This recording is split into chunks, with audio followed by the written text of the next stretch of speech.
여러분 반갑습니다. 일반적으로 지금 자신의 삶이 만족스럽지 못하시다면 5년 전, 3년 전, 그리고 10년 전에 구체적인 꿈이 있었는지 한번 생각해 보시기 바랍니다. 꿈은 비전이고 목표인데요. 많은 성공학자들 그리고 현자들의 연구에 의하면 꿈은 꾸는 대로 된다고 합니다. 꿈은 그러나 가만히 있으면 이루어지는 게 아닙니다.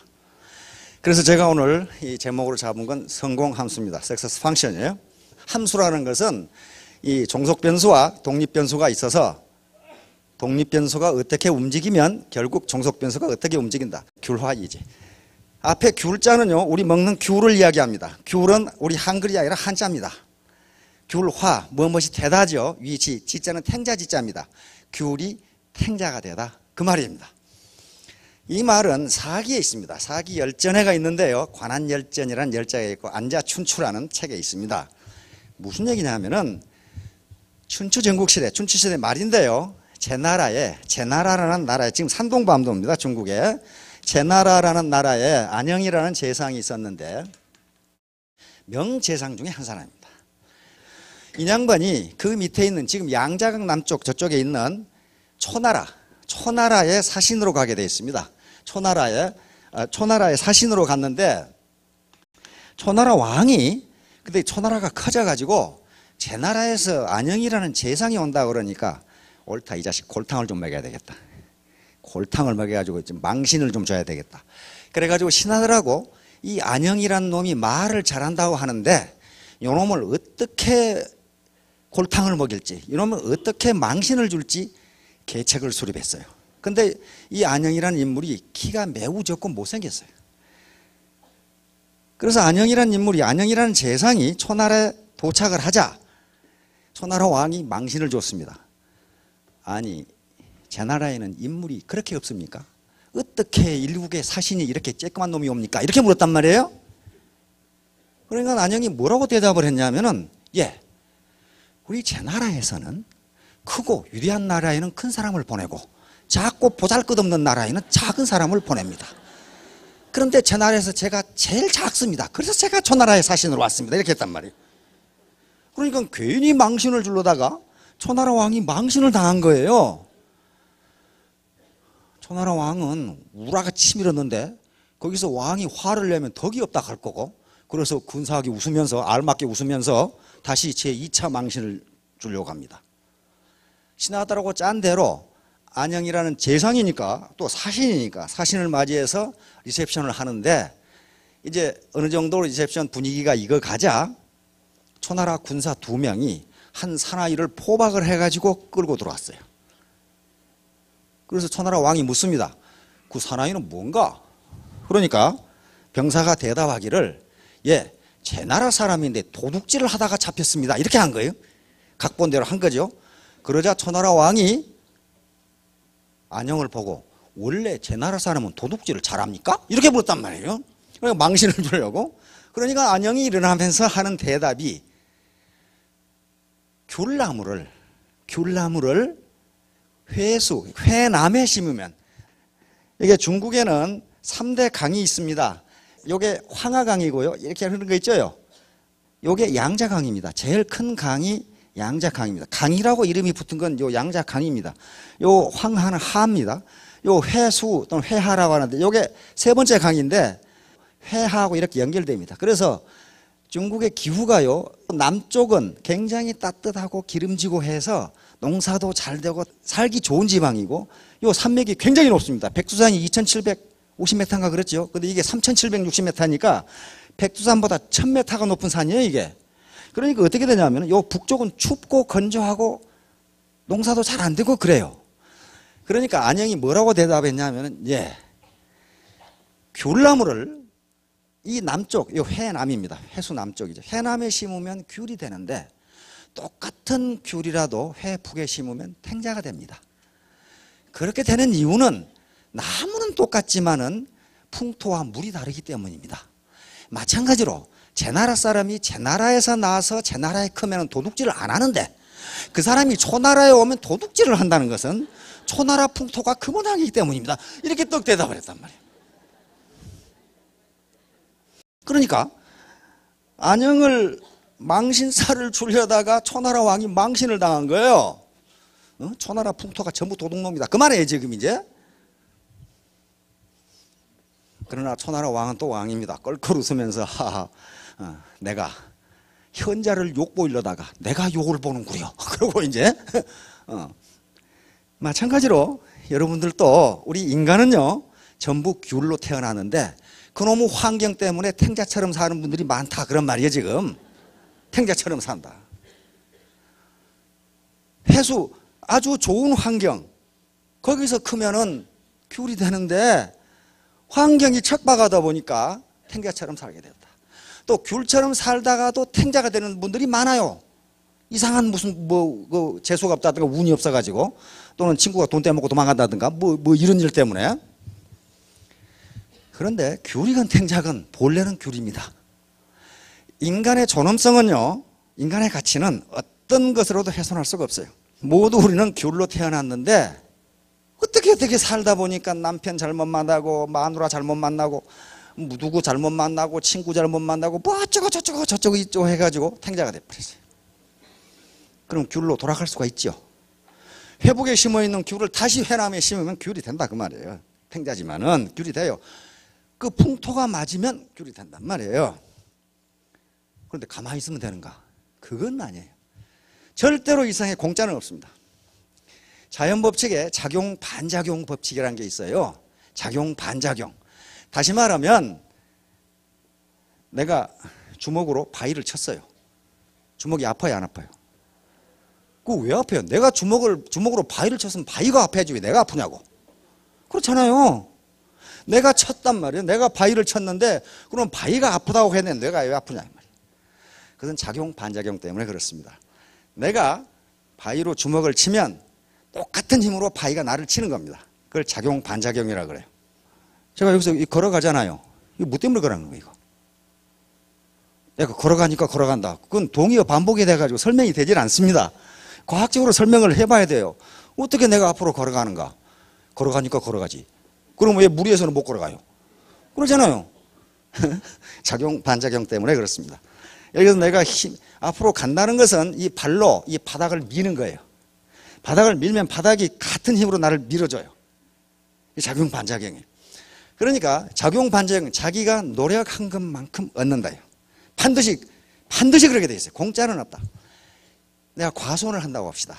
제가 과손을 하면은 봄부터 땀 흘려 일해야 뭐가 열려요?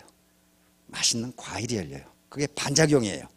내가 얼마나 땀 흘려서 과수를 돌보느냐에 따라서 거기에 맞게 수확이 나와요. 아무것도 안 하고 자빠져 놀았는데 수확이 잘 나왔다. 그건 자연 법칙과 맞지를 않아요. 창조의 법칙과 맞지를 않다고요. 그러므로 분명히 애터미는 여러분들에게 부자가 될 수 있는 기회를 드립니다. 내 미래가 내 3년 뒤의 미래, 5년 뒤의 미래가 어떻게 될 것인가 이걸 예측할 수 있는 사람은 한 사람도 없어요. 그래서 많은 현자들이 이런 얘기를 합니다. 미래를 예견하는 최상의 길은 미래를 만들어내는 것이다. 앨런 케이라는 미국의 아주 저명한 컴퓨터 과학자입니다. 이 말은 이분만 이렇게 한 게 아니고 피터 드라커라고 하는 20세기 경영학을 만들었다고 하는 그분도 똑같은 말을 했어요. 미래는 예측할 수 없다. 그러나 미래를 알 수 있는 가장 좋은 방법은 그 미래를 자기가 만들어내는 것이다. 그러니까 내가 3년 뒤에 뭐가 될 것인가, 어떻게 될 것인가, 내 살림 형편이, 내 경제적 지위가, 그것은 자기가 만들어내야 돼요. 내가 3년 뒤에 1,000댁이 되겠다고 해서 1,000댁을 만들어내면 1,000댁이 되고 2,000댁이 되고 그렇게 됩니다. 그러나 감나무 밑에 홍시 떨어져서 입 벌리고 있듯이 가만히 있으면 떨어지긴 떨어져요. 그러나 벌레 먹어서 썩은 것만 떨어진다 그 말이에요 지금. 절대로 맛있는 건 떨어지지 않아요. 자기가 사다리를 타고 올라가서 따야 됩니다. 헨리 포드 아시죠? 오늘날 우리가 자동차를 타는 것은 이분의 덕분입니다. 모든 것이 당신 앞길에 방해가 된다고 보인다면, 다시 말하면 내 그놈의 누구누구 때문에 탱자가 됐다고 생각하신다면 비행기가 바람과 같은 방향이 아니라 거슬러서 이륙한다는 것을 기억하라. 비행기가 테이크오프 하려면, 뜨려면은 뒤에서 바람이 불어서는 안 돼. 앞에서 불어와야 그걸 맞아가면서 뜨죠. 양력 리프트가 생겨서 뜨게 돼 있어요. 헨리 포드가 이 T형 자동차를 만드는데 성공함으로써 오늘날 자동차가 대중화됐습니다. 그래서 우리는 자동차를 타는 것이 사실은 헨리 포드의 덕분입니다. 그런데 헨리 포드가 간부일을 하면서 A라는 부장에게 물었어요. 자네 이러이러한 자동차를 만들 수 있나? 그러니까 이 간부가 예, 사장님 현재 기술로서는 그런 걸 만들 수 없습니다. 불가능합니다. 그러니까 포드가 자네 말이 맞네. 그랬단 말이에요. 근데 B라는 간부한테 자네 이러이러한 자동차를 만들 수 있나? 그러니까 예, 만들 수 있습니다. 그러니까 헨리 포드가 자네 말이 옳네. 이렇게 했단 말이에요. C라는 간부가 아니 사장님 못 만든다는 말씀 저 대답도 옳다고 그러고 만든다는 대답도 옳다고 그러는데 누가 옳습니까? 그러니까 둘 다 옳은 거지. 만든다고 생각한 놈은 만들고 못 만든다고 생각한 놈은 못 만드니까 둘 다 맞는 거지. 다시 말하면 할 수 있다고 말하건 할 수 없다고 말하건 당신은 언제나 옳다. 그 말을 했어요. 당신은 언제나 옳다. 할 수 없다고 말하는 놈은 못하고 할 수 있다고 말하는 놈은 할 수 있다 그 말이에요. 그러니까 둘 다 옳다. 자, 그러니까 미래는 자기가 만드는 것이지 누가 주어지는 게 아닙니다. 우선 많이 본 분 같죠? 예, 메가더 원수입니다. 세월은 피부를 주름지게 하지만 열정이 없는 것은 영혼을 주름지게 한다. 이 말씀은 사실은 메가더 원수가 한 말이 아닙니다. 사무엘 울만이라고 하는 시인이자 사회사학가이자 교육자가 그 청춘이라는 시에서 한 얘기입니다. 그런데 이 시를 메가더 원수가 일본 점령군 총사령관으로 있을 때 최고 사령관으로 있을 때 벽에다가 붙여놓고 항상 연설 때 이 시를 인용을 했어요. 그래서 마치 메가더 원수의 말처럼 인용이 되는 이 말입니다. 다시 말하면 자기가 청춘이라고 생각하면 청춘이고 늙었다고 생각하면 늙었다. 그런 얘기예요 지금.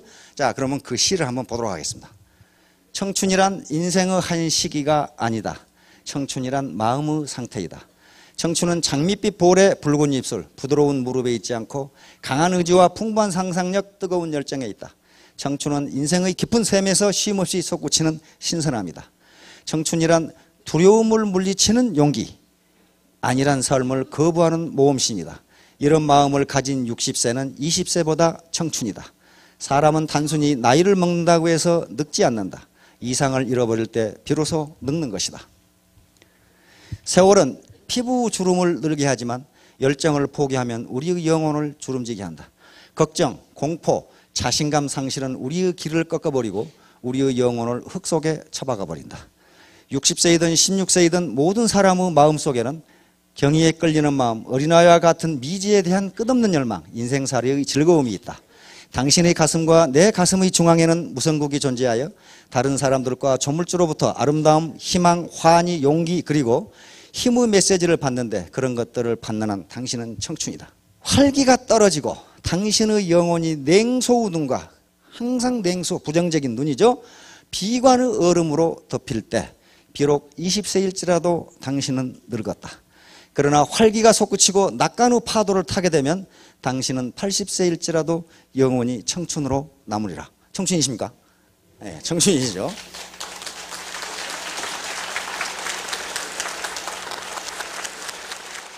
청춘은 나이에 있지 않다.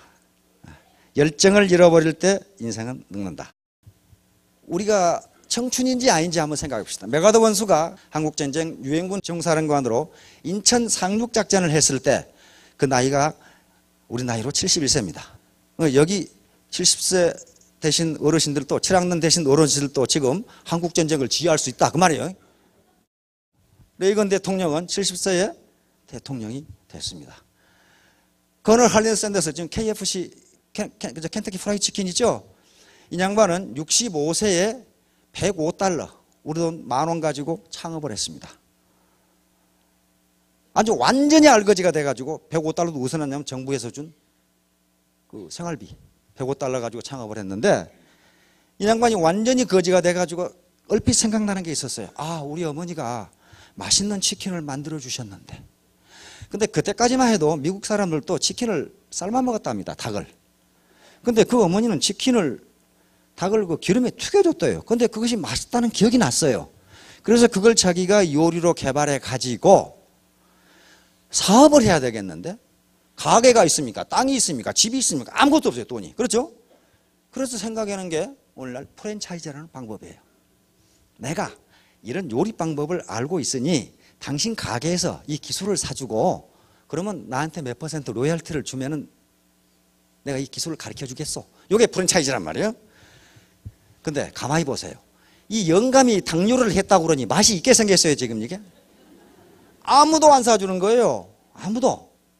그래가지고 무려 3년을 전 미국을 돌아다닙니다. 이게 우리 시중에 책이 나와 있죠. 1008번의 거절.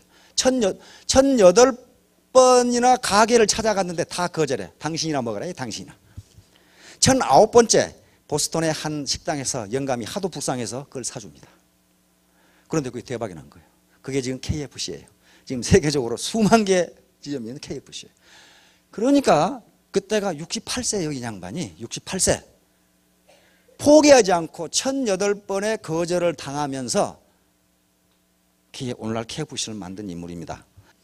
우리 김대중 대통령은 73세에 대통령이 됐습니다. 우리나라에 이 시가 알려진 것은 김대중 대통령이 선거운동 때 이 시를 낭송함으로써 이 시가 국내에 알려졌어요. 미국에 알려진 것은 메가더 원수가 75세 때에 캘리포니아에서 이 시를 낭송함으로써 미국인들이 애송하게 됩니다. 자, 우리 정주영 회장님은 84세 때 소 500마리 끌고 북한에 가셨죠? 여기 8학년 되는 분들도 500마리 끌고 북한에 가실 수 있다 그 말이에요 지금. 이 양반은 피에르 까르땡 아시죠? 얼마 전에 2013년 패션쇼 했죠? 90세인데 자기가 디자인 다 해가지고 했단 말이에요. 90세인데. 드라카 95세까지 교수를 하면서 집필을 하다가 그대로 돌아가셨어요. 그러니까 여기 계신 분들은 다 젊은 분들이죠. 송해 지금 현역 MC죠. 86세라고 그러시는데 북한에서 내려오셨기 때문에 실제 나이는 89세랍니다. 가장 경이로운 분은 이분이에요. 박기준홍 뉴스에 보셨죠? 99세고 우리 나이로 100세입니다. 100세인데 지난 7월에 오토바이 면허증 따셨죠? 오토바이 타고 가는 모습이에요. 논에 가실 때 젊은 놈들한테 의지 않는다고 오토바이 타고 다니죠. 근데 10월에 또 자동차 운전 면허 따가지고 자동차 운전하고 돌아다니시더라고. 그 뉴스에 보니까 기자가 물었어요. 할아버지 그걸 뭐 때문에 배우셨습니까? 그러니까 이런 말을 했어요. 사람이 희망을 잃지 않고 하고자 하면 못할 일이 없다는 걸 보여주고 싶었다. 특히 젊은이들에게 널리 전해주세요. 이분의 아드님이 75세니까 75세 이하는 다 젊은이들이에요. 근데 99세인 나도 지금 운전면허증 따가지고 이렇게 돌아다니는데 내가 젊은 놈들한테 그러니까 75세 이하한테 그 말이에요 지금. 사람이 희망을 잃지 않고 하면 뭐든지 할 수 있다는 걸 보여주기 위해서 했다. 그러니까 희망을 잃지 않고 비전이죠. 꿈을 잃지 않고 하면 다 할 수 있다. 모든 인간은 이제 귤로 태어납니다. 그러면 이제 탱자가 돼서 살았는데 귤이 돼야 된단 말이에요. 귤이 돼야 되는데 가만히 있으면 되느냐? 그렇지가 않습니다. 반드시 땀 흘린 것만큼 얻게 돼 있어요. 이게 자연법칙입니다. 이게 이제 성공함수입니다. 자, 성공하려면 어떻게 해야 되느냐 하는 거예요. 어떻게 해야 되느냐. 성공이라는 것이 막연하기 때문에 여기에 성공을 소득이라고 가정하겠습니다. 그걸로 가정해도 돼요. 이 R이 소득입니다. 소득. F는 함수고 X는 자기 노력이에요. 자기 노력. Y는 주변의 도움이고 Z는 운입니다. 이 세 가지. 이 세 가지 중에 하나라도 없으면 성공할 수가 없어요. 그러니까 이 세 가지는 성공을 하기 위한 필요 조건입니다. necessary condition이라고 하는 거예요. 필요 조건은 그것이 없으면 왼쪽의 것이 이루어지지 않는 조건을 필요 조건이라고 그래요. 먼저 재수부터 따져봅시다. 운. 아무리 노력하고 주위에서 아무리 도와줘도 재수 없으면 안 되게 돼 있어요. 그렇죠? 재수라는 게 어디가 있느냐? 있어요. 있다고요. 말콤 그래드윌이라고 하는 사람이 쓴 아웃라이어라는 책이 시중에 번역되어 있습니다. 거기에 빌 게이츠라는 사람 있죠? 세계 최고 부자입니다. 지금 1등 부자예요. 2등이 워렌 버핏이고. 빌 게이츠는 하버드 대학 2학년 때 중퇴했어요. 왜냐하면 대학 다닐 필요 없다 이거야. 그리고 대학을 하버드 대학 4년을 졸업하고 나면 이미 기회가 사라진다는 거예요. 그러니까 2학년 때 중퇴해버렸어요. 중퇴하고 컴퓨터를 시작했습니다. 그래서 지금 마이크로소프트라고 하는 세계적인 기업을 만들어냈어요. 그래서 그 재산만 하더라도 매년 불어나는데 우리 돈 한 50조 이상 됩니다. 60조 정도 돼요. 그런데 빌 게이츠가 분명히 머리가 좋고 똑똑한 것은 틀림없지만은 말콤 그레드웰은 빌 게이츠는 운이 좋았다고 이야기합니다. 운이 좋았어요. 빌 게이츠 부모가 무지 부자였어요. 그래서 공립학교를 보내지 않고 사립학교를 보냈고 그놈의 사립학교에 하필이면 컴퓨터가 있었어요. 그 당시 1950년 60년대는 컴퓨터가 그렇게 있는 게 아닙니다. 진공관 컴퓨터 그거 거의 없어요. 그런데 그 컴퓨터가 있었어요. 그리고 그 부모가 계속적으로 돈을 대줬어요. 컴퓨터를 할 수 있도록. 그리고 거기에 시애틀에 지금 저 마이크로소프트가 있죠. 거기에 워싱턴 대학이라고 하는 대학에 컴퓨터가 있었어요. 그게 만약에 부모가 아무리 부자여서 공립학교를 보냈더라도 거기에 컴퓨터가 없었으면 빌 게이츠는 컴퓨터가 무엇인지도 몰랐을 거라. 그리고 그 고등학교 컴퓨터 클럽이 컴퓨터가 있으면 뭐가 있겠어요? 그게 소규모 컴퓨터인데 워싱턴 대학이라고 하는 대학이 가까이 있어가지고 거기에 컴퓨터가 있었어요. 그래서 빌 게이츠가 세계적인 지금 부호가 된 겁니다. 물론 머리가 좋아요. 머리가 좋지만은 아주 밤낮으로 컴퓨터만 했어요. 소위 1만 시간의 법칙이 거기에 적용됩니다. 자, 그렇듯이 반드시 자기 노력이 필요 없다는 게 아니고 자기 노력 플러스 그 시대가 맞아야 돼요. 철광한 카네기 있죠. 세계 최고 부자 중에 한 사람이었어요, 옛날에. 그런데 철광한 카네기가 지금 태어나면 철광한 카네기가 되느냐 말이에요. 뭐 그건 못 됩니다. 될 수가 없어요. 그때 하필 태어나야 돼요. 하필. 그렇듯이 우선 운이 있어야 돼요. 그런데 여기 오시는 분들은 다 운이 있으신 분들이에요. 애터미 정보를 들었잖아요. 따라서 여기 오신 분들은 상류사회, 어퍼클래스로 올라갈 수 있는 중류나 또는 상류사회로 올라갈 수 있는 사다리를 찾았기 때문에 그것은 재수가 있다, 운이 있다고 봐야 됩니다. 그러면 운이 있으면은 이 Z는 뭐가 되면 상수가 됩니다. 상수, 1이 됩니다. 1. 자, 그런데 운이라는 것은 그럼 가만히 있으면 운이 자기에게 오느냐? 그런 것은 아니라고 학자들은 이야기합니다. 그런데 그런 사례들은 무수히 많아요. 운을 잡은 경우가 굉장히 많습니다. 다시 말하면 지금 위대한 과학적 발견이나 또는 노벨상을 받은 학문적 업적이 원래 자기가 의도했던 것과는 달리 우연히 만든 것들이, 우연히 발견된 것들이 많아요. 이게 지금 카이로스라는 기회의 신인데 히랍 신화에 나옵니다. 카이로스는 기회인데 운이 어떻게 생겼는가를 지금 보여주는 거예요. 여기 보면은 앞에는 머리가 긴데 뒤에는 대머리예요. 그렇죠? 이것은 운이 자기 앞에 왔을 때 빨리 잡으라고 이렇게 돼 있답니다. 우물우물하다가 운을 놓쳤는데 잡으려고 보면 뒤에가 대머리이기 때문에 잡을 수 없다 그 말이에요. 지금 자기 앞에 왔을 때 잡아야 된단 말이에요. 그 다음에 운은 여기서 본 바와 같이 빨가벗고 있어요. 그렇죠? 이렇게 빨가벗고 있는 것은 누구든지 발견하기 쉬라고 이렇게 돼 있답니다. 그러니까 운은 누구든지 발견할 수 있다. 그러나 자기 앞에 왔을 때 잡아야 된다. 다음에 양쪽 어깨에 날개가 달려있고 여기 발에 또 날개가 달려있어요. 이것은 우물우물하다가 운을 놓친 놈이 잡으러 오면 빨리 도망가게 해서 이렇게 생겼답니다. 그러니까 결단이 늦은 사람은 운을 잡을 수 없다. 기회를 잡을 수 없다. 그다음에 여기에 저울을 들고 있고 여기에 칼을 들고 있어요.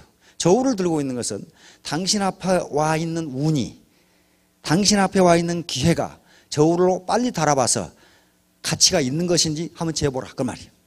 그리고 칼을 들고 있는 것은 그것이 만약에 가치가 있는 기회라고 생각하면 칼같이 결단하라는 표시입니다.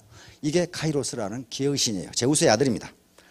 자, 이와 같이 제가 지금까지 살아오면서 보면은요, 매사를 부정적으로 생각하고 의심하고 한 사람은요 대부분 가난뱅이에요. 부자들은요, 또 사회적 성취가 높은 분들은요 자기가 이성적으로 판단해서 주체적으로 판단해서 옳다고 생각하면 금방 긍정적으로 받아들여요. 그런데 주로 가난뱅이들은 계속 의심해요. 의심하다가 평생을 마쳐요. 그러니까 그것은 운이 자기에게 왔는데 잡지를 못한다는 거예요. 우리말로 운이라는 것도 움직일 운자예요. 이게 움직일 운은 움직인다. 자기 앞에 왔을 때 잡아야 돼요. 그것은 누가 잡아줄 수 있는 게 아닙니다. 자기가 주체적으로 판단해서 가치가 있다고 생각되면 빨리 잡아야 됩니다. 자, 이제 그러면 연금성 소득을 얻는다 그렇게 얘기하는데 소득을 노동과 그 소득의 원천을 생각해서 네 가지로 구분할 수 있습니다. 구체적으로는 노동소득과 시스템 소득으로 이렇게 표시할 수가 있는데 가장 전형적인 소득이 임금소득입니다. 이것은 고용주와 고용인이 있어서 피고용자가 있어서 노동의 대가로 임금을 받는 거예요. 이것은 회사원도 마찬가지고 그 다음에 공무원도 마찬가지고 군인도 다 마찬가지예요. 어디엔가 소속돼서 고용돼서 자기가 제공한 시간의 대가, 노동의 대가로 임금, 소득을 얻는 게 임금소득입니다. 이게 자본주의 시장경제에서 가장 전형적인 소득 형태입니다. 두 번째는 자영업, 자유업 이런 건데 즉 변호사, 의사, 회계사 또는 연예인 또는 스포츠 선수 또는 구멍가게, 슈퍼마켓 전부 여기에 속합니다. 여기에 속하는데 이 자영업, 자유업에서 이것은 자기가 자기를 고용하는 형태입니다. 그러나 이것도 자기가 자기를 고용하는 형태지만 이것도 역시 시간과 소득을 맞바꾸는 형태입니다. 아무리 의사라 하더라도 자기가 의사를 그만두면 소득이 나오는 게 아니에요. 자기가 시간을 투여한 것만큼 소득이 나옵니다. 요 자영업도 요 노동소득은 가장 전형적인 예가 시간과 소득을 맞바꾼다는 거예요. 그런데 시간 투입, 다시 말하면 노동 투입이 끝나면 소득도 즉각 제로가 돼요. 회사에서 퇴직했는데 회사에서 계속 봉급 준다. 그런 회사는 없어요. 공무원 하다가 퇴직했는데 그래도 봉급 계속 나온다. 그런 사람이 그 나라가 어디 있어요? 없단 말이에요. 그러니까 그러면 이게 거의 대부분인데 여기서 소득을 획득하는 동안에 사람들은 요 네 번째 자본소득을 얻기 위해서 이걸 축적합니다. 다시 말하면 은행 예금을 한다거나 부동산을 구매한다거나 주식이나 채권을 갖는다거나 또는 특허권을 갖는다거나 이런 것을 갖게 되면 자기가 노동 공급을 안 해도 소득이 나옵니다. 자본주의 시장 시스템이 소득을 창출해줘요. 예를 들면 내가 50억이라는 자본을 은행에 놔두면 자본소득이라는 게 생겨요. 캐피탈 인컴이라는 게 생깁니다. 그것은 우리 자본주의 시장 시스템, 은행 시스템이 소득을 창출해줘요. 자기가 노동을 않더라도 이게 시스템 소득입니다. 그러니까 많은 사람들은 여기서 일하는 동안에 소득을 얻는 동안에 4번째 자본을 축적해가지고 노후 생활을 해결하려고 그래요. 우리가 공무원들이나 저희같이 군인들이 오랫동안 공직 생활을 하고 받는 연금도 자본소득입니다.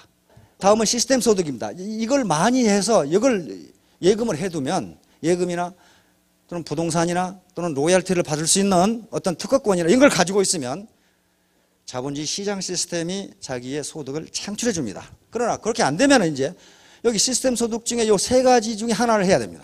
하나는 자기가 시스템을 만들면 돼요. 시스템 메이킹입니다. 시스템 메이킹. 시스템을 만드는 게 뭐냐면은 이병철 회장님이나 정종 회장님처럼 자기가 기업을 만들면 돼요.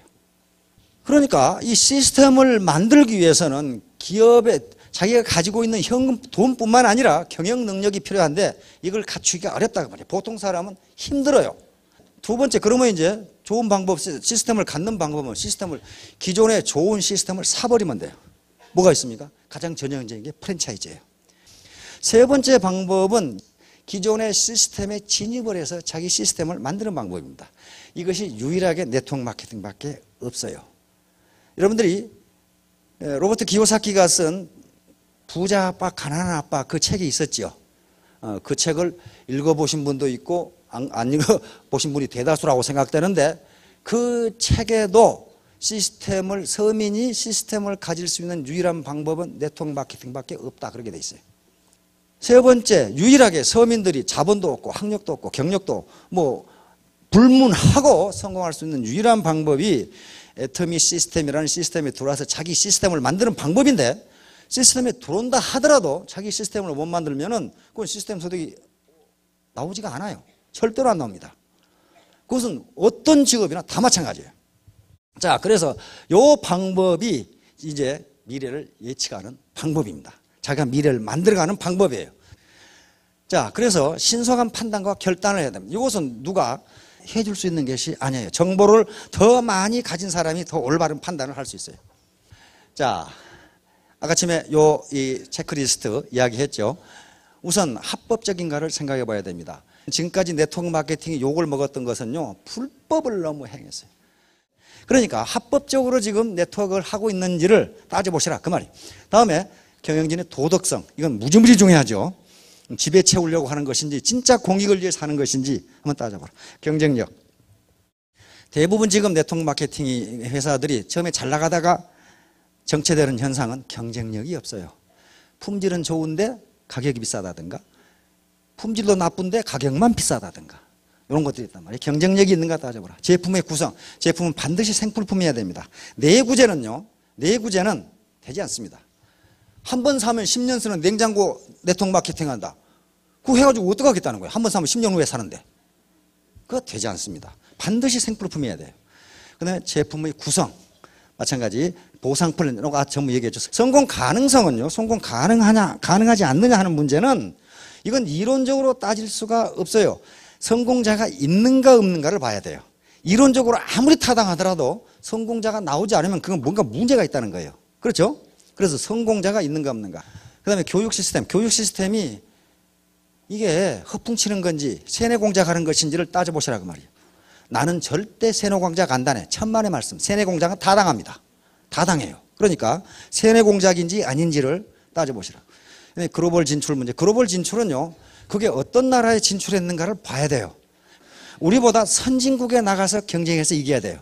그렇죠? 그런데 미국, 캐나다, 일본은 세계가 인정하는 선진국들입니다. 그 다음에 고객, 국가와 사회에 대한 공헌을 하는 것입니다. 나만, 내 배만 채우면 그만이다. 그게 아니에요. 그게 아닙니다. 내가 하는 일이 정당하다면 내 고객, 내 파트너, 이 사회, 이 국가에 공헌을 해야 돼요. 일부러 공헌하고 싶어 하는 게 아니고 내 이익을 위해서 하는 행동이 다른 사람에게도 이익이 되고 국가와 사회에도 이익이 돼야 된다. 그런 말이에요. 질 좋고 값싼 상품을 고객에게 전달하고 해외에 수출해가지고 외화를 획득하고 있어요. 그렇죠? 외화를 획득하고 있어요. 고용 창출과 국민의 이 소득 분배에 엄청난 기여를 합니다. 자, 이게 이제 애터미가 이런 지렛대입니다.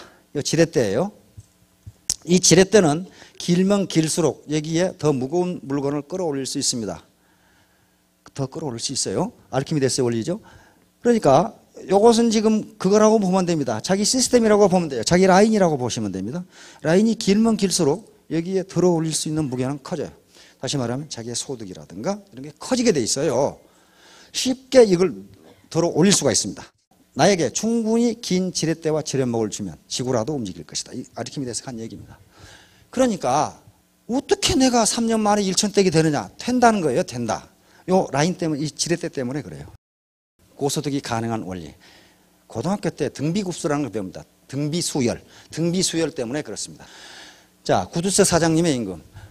사원들에게 임금을 주기 싫어하는 구두쇠 사장님이 있었는데 어느 날 한 젊은이가 오더니 사장님, 저는 임금을 조금만 받겠습니다.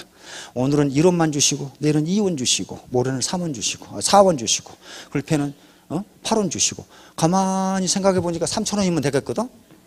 구두쇠 영감이 왜 3,000원이면 된다고 생각하느냐 하면은 우리 인간은요 더하기 빼기에는 능합니다. 금방 알아요. 1,000원 내고 500원짜리 담배 사면 얼마 남게? 그럼 500원 탁 계산해요. 근데 28 곱하기 37은 얼마게? 그러면 눈만 멀뚱멀뚱. 곱하기에는 능하지가 않습니다. 그런데 바로 등비수열이라는 것은 곱하기입니다. 여러분 보세요. 오늘 1원, 내일 2원, 모레 4원, 이게 2의 몇 승으로 나가는 등비수열입니다. 그러면 10일이 지나도 1,000원밖에 안 돼요. 그렇죠? 10일이 지나도 1,000원밖에 안 돼요. 그러니까 얼른 이게 플러스 마이너스로 계산하면 30일이면 3,000원이겠다. 그런데 어떻게 됩니까? 10억이 되죠. 이게 네트워크 마케팅이에요. 이게 두 줄 마케팅이거든요. 이 급수가 등비급수인데 등비가 2거든요. 그러니까 두 줄 마케팅이에요. 이게 처음에는 그러니까 1년 동안 소득이 안 된다는 게 이게 10단계까지 내려갔는데 1,000원밖에 안 되잖아요. 그런데 20단계 내려가면 어떻게 됩니까? 이제 20단계 내려가면 벌써 엄청나게 100만 원이 넘어가죠. 이거 100만 원밖에 안 돼요. 30단계 가버리면 어떻게 돼요? 10억이 돼버리잖아요. 그러니까 이 소득의 증가율이 지수함수로 된다는 거거든요. 이게 이제 시간이라고 치면은 시간, 여기 소득이라고 보면은 요것이 이런 식으로 된다 그 말이에요. 이런 식으로. 그러다가 애터미 시스템은 어떻게 되어 있냐면요, 여기에 5천만 원이라고 그러면 여기에 이렇게 가다가 이렇게 가도록 돼 있어요. 이렇게. 그러니까 여기까지가 이제 어렵습니다. 여기까지가 어려워요. 여기서 이제 이륙하는 거죠. 테이크오프 하는 거죠. 여기서 이륙을 해야 되는데 여기서 이륙을 못하고 그만두는 사람이 거의 대부분이에요. 그러나 여기서 테이크오프가 시작되면 이륙이 시작되면 이런 식으로 가요. 지수함수로 올라갑니다. 이것도 마찬가지예요. 이 종이를 50번 접으면은 지구에서 태양까지 거리예요. 이것이 등비 수열입니다. 배가 원리예요.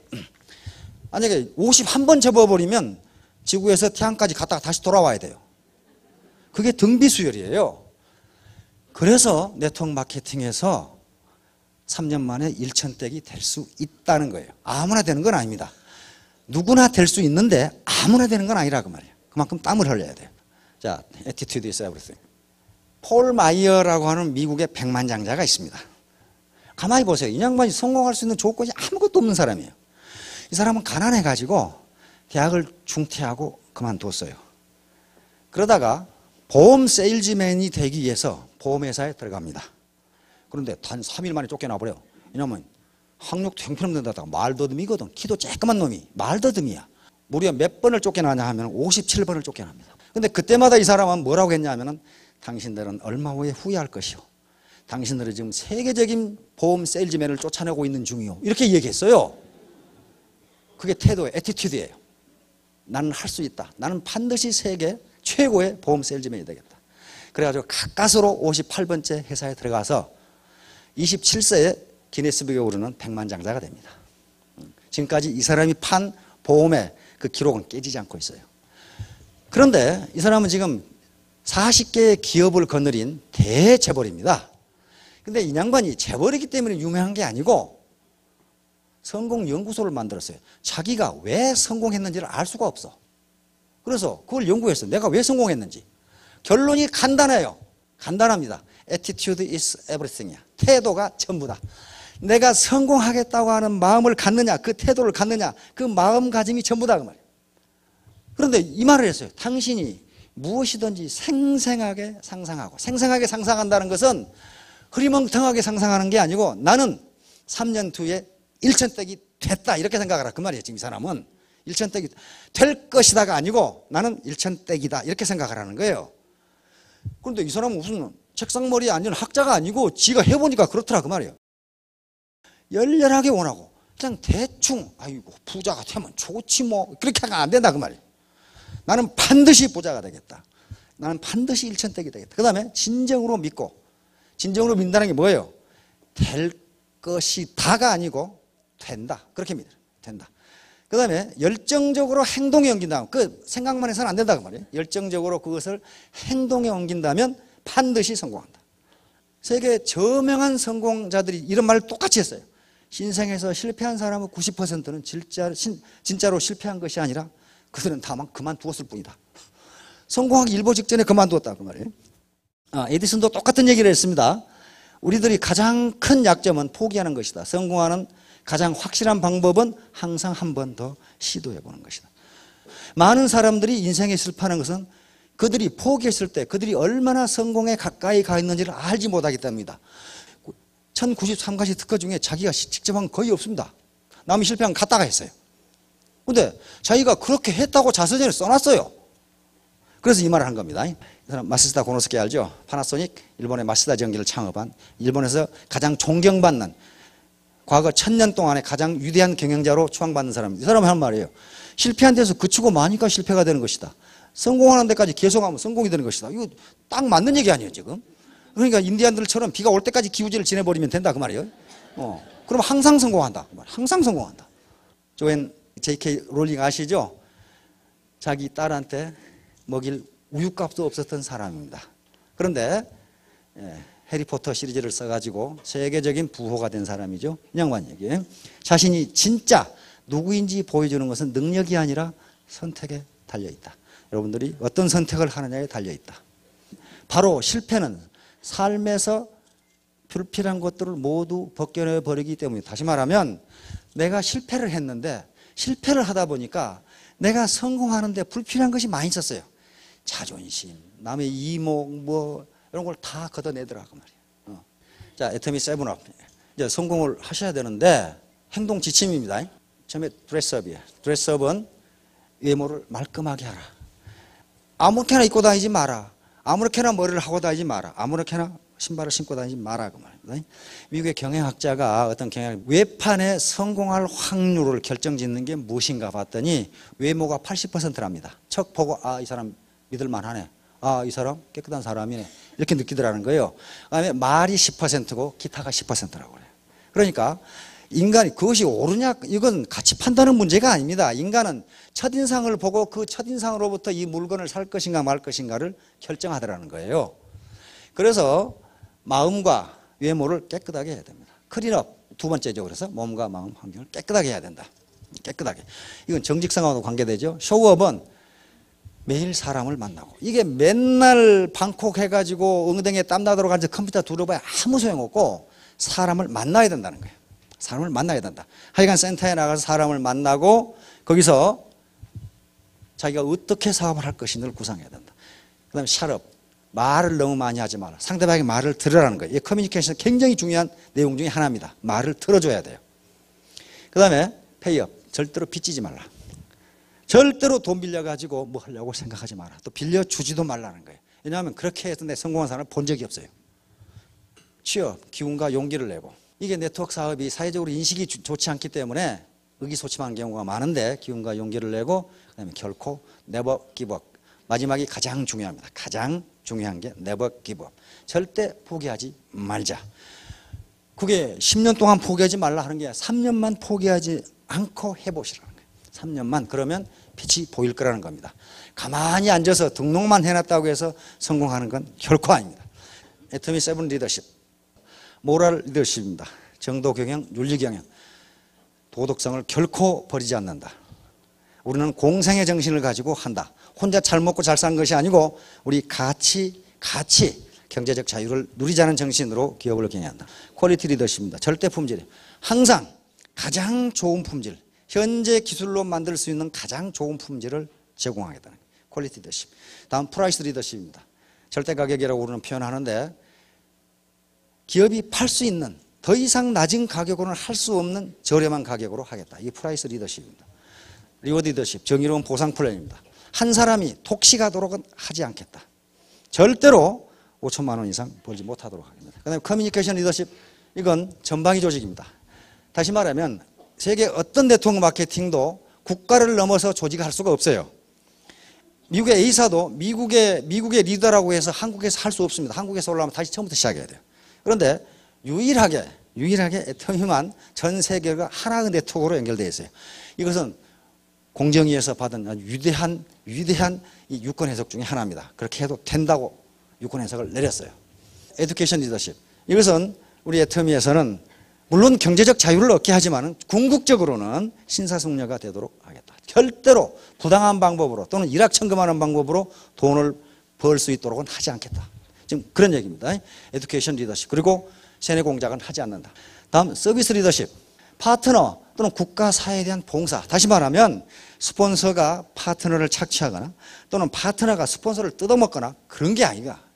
전부 다 서비스, 봉사하는 또 국가와 사회에 대해서도 기여하는 그런 사업이, 그런 기업이 되도록 하겠다 하는 게 애터미 세븐 리더십입니다. 자, 여러분 포기하지 마시고 성공할 때까지 계속 밀어붙여가지고 반드시 경제적 자유를 얻으시기 바랍니다. 감사합니다.